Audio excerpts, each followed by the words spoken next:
બહુ સરસ આપણા વરઘોડાની જેમ કવિઓ આવી રહ્યા છે. વર તોરણ થતો હોય અને જે ઇંતેજારી હોય એવી ઇંતેજારી છે. આપણી બાજુમાંથી કવિઓ પસાર થાય તો કમસે કમ આપણે બીજું કશું જ ન કરી શકીએ તો તાળીઓના ગડગડાટથી એમનું અભિવાદન કરીશું.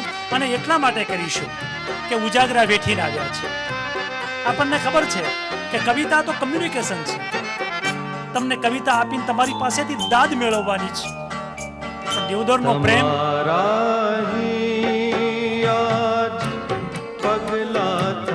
તાળીઓના ગડગડાટથી વધાવી લઈશું મિત્રો.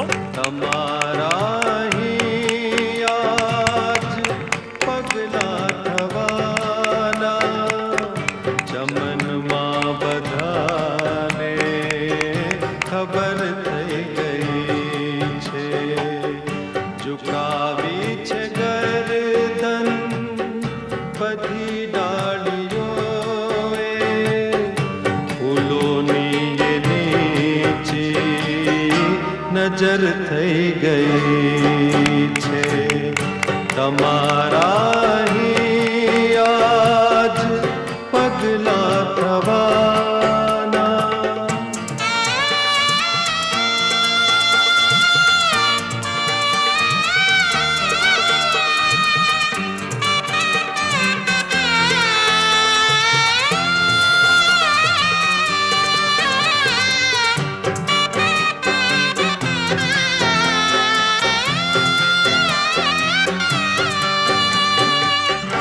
શરમ નો કરે તમામ કવિ મિત્રોને વિનંતી મંચ ઉપર પોતાની જગ્યા લઈ લેશો.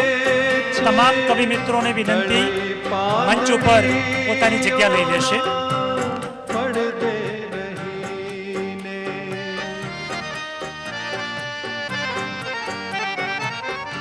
ગુજરાતના સુપ્રસિદ્ધ નામાંકિત મૂર્ધન્ય અને યુવાનથી માંડીને પીઢ સુધીના તમામ કવિઓનું સ્વાગત છે. પધારો. દેવદર તમને આવકારવા આતુર છે.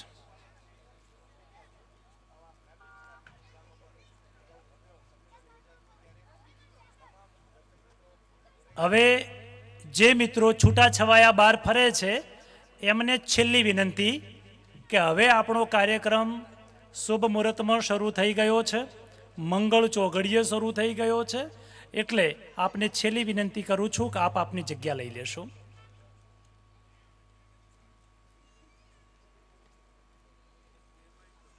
સભામાં પણ જે મિત્રો થોડા આડાવડા ફરે છે સૌને ભાઈઓને બહેનોને સૌને વિનંતી કે જગ્યા લઈ લેશો.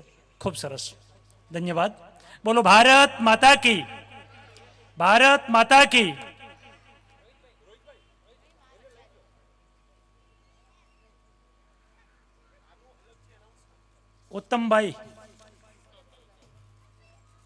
ઉત્તમભાઈ પંચાલ, ગયા વર્ષે આ માણસે એની તીવ્ર ઈચ્છા બતાવી હતી કે મારે કવિ થવું છે. અને રહીશભાઈ પાસે આ માણસ શીખીને 1 વર્ષમાં કવિ થઈ અને મંચ ઉપર બેસવાનો અધિકારી બન્યો છે. અને આપણા દેવદરનો છોકરો છે. એને તાળીઓના ગડગડાટથી વધાવી લો.